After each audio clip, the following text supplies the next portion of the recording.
because we are joined by Gyles and Vanessa. Two things to say to you, first of Go all, on, Gyles. Alison. The Christmas season begins officially on the 6th of December, the Feast of St Nicholas. Sorry. No decorations up before then. You then can get keep them up. excited. At least, you can get excited before then, get as excited as you like. But the decorations go up on the 6th of December, and they come down traditionally on the 6th of January, 12th night. Though some people keep them up till the 2nd of February, Candlemas. End of story. Fact. I'll be honest with you, I have kept my lights up all year long since last year. Because you can't be bothered to take them down. They look so nice. They look so nice, don't they? Yeah. So I just left them It all there. depends on how much cheering up you think you need. Yeah. Sometimes at the 1st of November, you just Every day. desperately need something to twinkle Second question. and sparkle. Show and tell. Ah, Go on. Last night, some friends came for supper, OK? Christopher and Diana.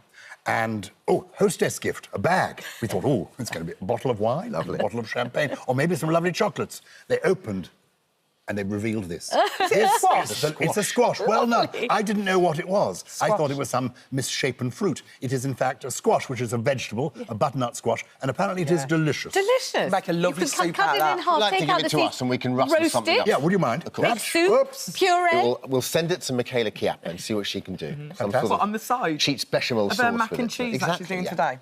Great. Thank you for joining us, both of you. We're going to start off with really sad news. Obviously, the Croydon stabbing. A 17-year-old has been charged with murder. A 17-year-old boy has been charged with murder for Elianne Andam, who was stabbed near a bus stop on her way to school. 15-year-old Elianne was fatally stabbed in Croydon, South London, on Wednesday. Now, yesterday evening, her family visited the scene for a vigil as crowds gathered outside the police station. Prayers were also said. Let's take a look at a clip.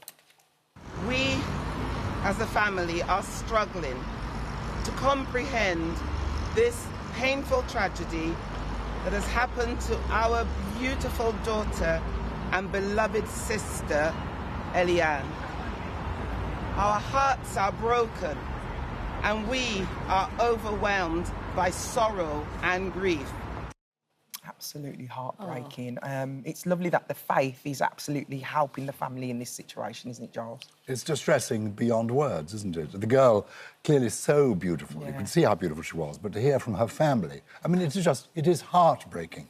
The rise of knife crime is so distressing, but here we're reminded how it has hurt, well, broken this family. And yes, how wonderful that the local community, obviously part of a good church, they have faith to keep them going, but this is so cruel. It's beyond belief. Really is. Such a kind of brushstroke of It's an agonising story, and you know, many people, including the Mayor of London, Sadiq Khan, have said what we all say, which is, it is unimaginable. I just can't imagine the grief the family are going through. But yesterday, I spoke to Damilola Taylor's father, and of course, he doesn't have to imagine it. He's still wrestling with it. Brooke Kinsella, whose brother was stabbed to death, has written about it today. Now, they don't have to imagine it. They're living with the legacy of this all these years in this abject grief. And it is so, so sad. And the message that you won't be safer if you carry a knife. You won't. If you carry a knife, you think it's for your own protection, then the chances of your being killed or wounded very badly, or indeed killing somebody else or wounding them very badly, go up immeasurably in terms of percentages if you carry one. But that message has been put over by police, by, you know, endlessly. They've used photographs of young teenagers at the morgue. They've used photographs that are so horrifying that people have objected to them because they're so dramatic. You know, just try to, you know, punt home this message. Please don't carry a knife. You won't be safer. It won't be for your own protection. And somehow it doesn't get through. It never gets through, no matter what they do. When you speak to those people, Vanessa, who have experienced this in a first-hand way, they obviously, when something happens to you personally, you end up, you become super involved, don't you, in whatever topic that is.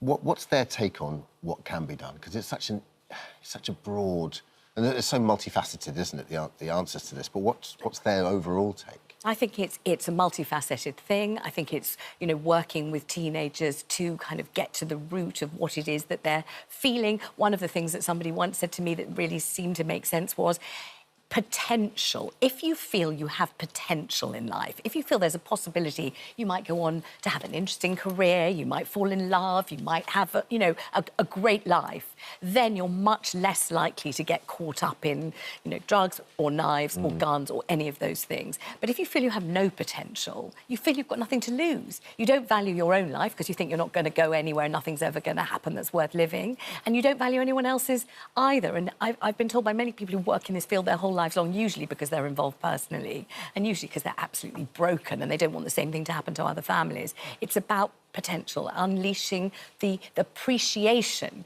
that really you're young and you could do anything. It is open to you. When you meet Jay Blades later, please talk to him about this, because he has fascinating stories to tell of his experience in the 1980s. And he talks about the culture among young men who want to be macho, who feel that actually this is part of being strong and it's what they are about.